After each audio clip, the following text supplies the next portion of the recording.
നിങ്ങളുടെ favourite shows ഇനി ഒരിക്കലും മിസ്സാവില്ല. ഇപ്പോൾ C5 കാണും നിങ്ങളുടെ ഫേവറേറ്റ് ഷോ തികച്ചും സൗജന്യമായി. ഞാൻ മഹേട്ടനോട് അടുക്കാത്തതില് അവൾക്ക് വലിയ സങ്കടമുണ്ട്. ഞാൻ എന്ത് ചെയ്യാനാ? ഈശ്വരൻ ഇങ്ങനൊരു വിധിയാ എനിക്ക് തന്നിരിക്കുന്നത്. ആഗ്രഹിച്ചതെല്ലാം തന്നിട്ടും അത് സ്വന്തമാക്കാനോ മനസ്സ് നിറഞ്ഞ് സന്തോഷത്തോടെ ജീവിക്കാനോ പറ്റാത്തൊരവസ്ഥ. അതിലേറെ സങ്കടം ഞാൻ കാരണം മഹേട്ടനും ആളും വിഷമിക്കുന്നുണ്ടല്ലോ എന്നുള്ളതാ. ഇനി 3 മാസം എങ്ങനെ തള്ളി നീക്കുന്ന എനിക്കറിയില്ല. എന്തെങ്കിലും ഒരു വഴി കാണിച്ചു തരണേ ഭഗവാനെ. ശ്രീ മഹേശ്വര.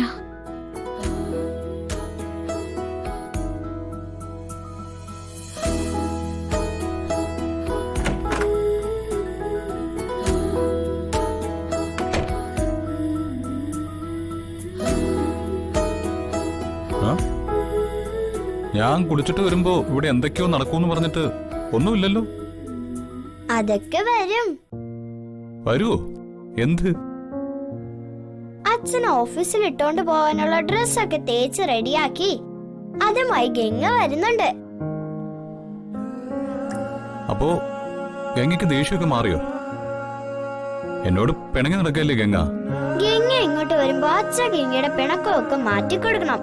ഞാനോ? അച്ഛനോടുള്ള പിണക്കം അച്ഛൻ തന്നെ മാറ്റിക്കൊടുക്കണം. ഗംഗ പാവല്ലേ? അച്ഛൻ പറഞ്ഞ ഗംഗ കേൾക്കാതിരിക്കോ? ഞാൻ പറഞ്ഞ ഗംഗയുടെ പിണക്കം മാറുമോ? മാറൂന്നേ, എനിക്ക് ഉറപ്പാ. എന്റെ മാളൂട്ടിക്ക് ഉറപ്പാണെങ്കിൽ നമുക്കൊന്ന് ട്രൈ ചെയ്ത് നോക്കാം അല്ലേ? എന്നാലും എങ്ങനെയാ പിണക്കം മാറ്റുന്നേ?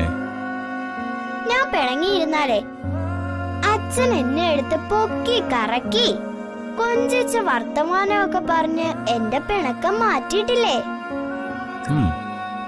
അതുപോലെ ഗംഗ എടുത്ത് കറക്കി കൊഞ്ചിച്ച് പിണക്കം മാറ്റിയാലോ? ഞാൻ എടുത്തു പൊക്കുമ്പോ ഗംഗ പേടിച്ച് നിലവിളിച്ചാലോ? നിലവിളിച്ചാലും താഴെ വയ്ക്കുമ്പോ അച്ഛനാണെന്ന് അറിയില്ലേ? അപ്പൊ സംസാരിച്ച് പിണക്കമൊക്കെ മാറ്റാലോ? ഗംഗ നിലവിളിക്കുന്ന ശബ്ദം കേട്ട് എല്ലാവരും ഓടി വന്ന എന്ത് ചെയ്യും? അത് സാരമില്ല. വരുന്നവരോട് ഇവിടെ കുഴപ്പമൊന്നുമില്ല, തിരിച്ചു പൊയ്ക്കോ എന്ന് പറഞ്ഞാ മതി. മതിയോ? മതിയെന്നേ. ഇത് നല്ല ഐഡിയ ആണ്. അച്ഛൻ റെഡിയായി നിന്നോ, ഗംഗ ഇപ്പൊ വരും.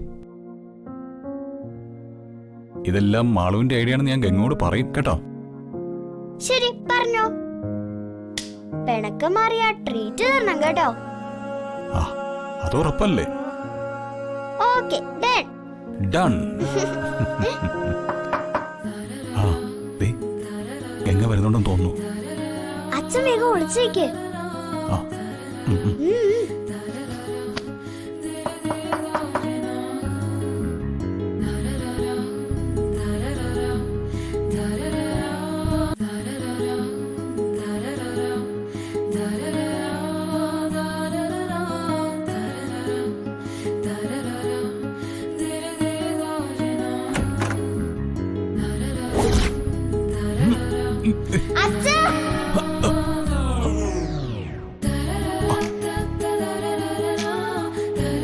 ഡൗൺലോഡ് ചെയ്യൂ C5 ആപ്പ്. കാണൂ എല്ലാ എപ്പിസോഡുകളും സൗജന്യമായി.